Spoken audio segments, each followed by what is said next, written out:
Assalamu alaikum everybody. Hopefully you all are well. Today discuss a new topic actually যে বিষয়টা আজকে আলোচনা করবে সেটা হলো যে আমরা ইংরেজি লেকচার শুনে অথবা আপনারা যারা ইংরেজি লেকচার শোনেন শোনার পরে ইংরেজি কী বিষয়ে টপিক নিয়ে তারা আলোচনা করতেছে সেটা আমাদের বুঝতে একটু সমস্যা হয় এবং আমরা পুরোপুরি মিনিংটা বুঝতে পারি না।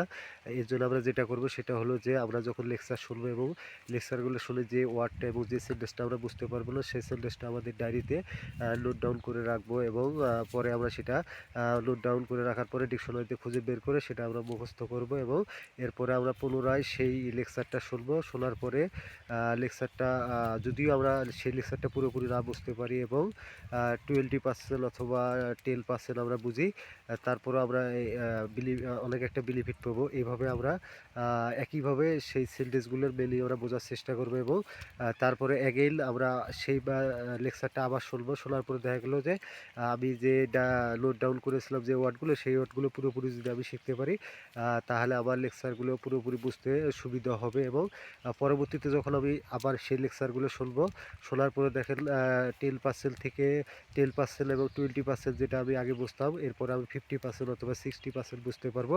এভাবে আমি ইংলিশগুলোর লেকচারগুলোর মেনলি বুঝতে পারবো অথবা আপনারা বুঝতে পারবেন। আরেকটা কাজ আমরা করতে পারি সেটা হলো যে প্রতিদিন কিছু না কিছু মোটিভেশনাল লেকচার আমরা শুনবো ইউটিউবে সার্চ দিয়ে, যেগুলো আমাদের খুব ভালো লাগবে এবং যে ওয়ার্ডগুলো আমরা বুঝতে পারবো সেই লেকচারগুলো শুনলে আমাদের ইংরেজিতে অনেক ইমপ্রুভ হবে।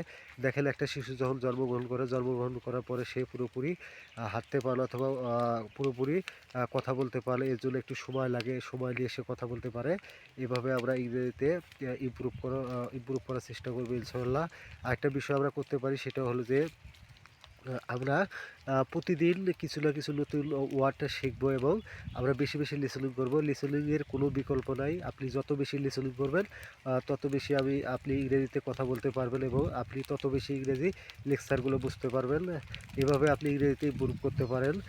তাছাড়া আপনি চেষ্টা করবেন যে ওয়ার্ডগুলো শিখতেছেন অথবা যে নতুন ওয়ার্ডগুলো আপনি ডায়েরিতে নোট ডাউন করেছেন সেই ওয়ার্ডগুলো আপনি 6 দিন বা 10 দিন 1 সপ্তাহ পরে আপনি সেগুলো প্র্যাকটিস করবেন এবং প্র্যাকটিস করে নতুন নতুন সেন্টেন্স তৈরি করার চেষ্টা করবেন। এতে কী হবে, আপনার মেমোরিতে সেই নতুন ওয়ার্ডগুলো সেট আপ হয়ে যাবে এবং আপনি নতুন নতুন সেন্টেন্স তৈরি করতে পারবেন। এইভাবে আপনি ইংরেজিতে ইমপ্রুভ করতে পারবেন।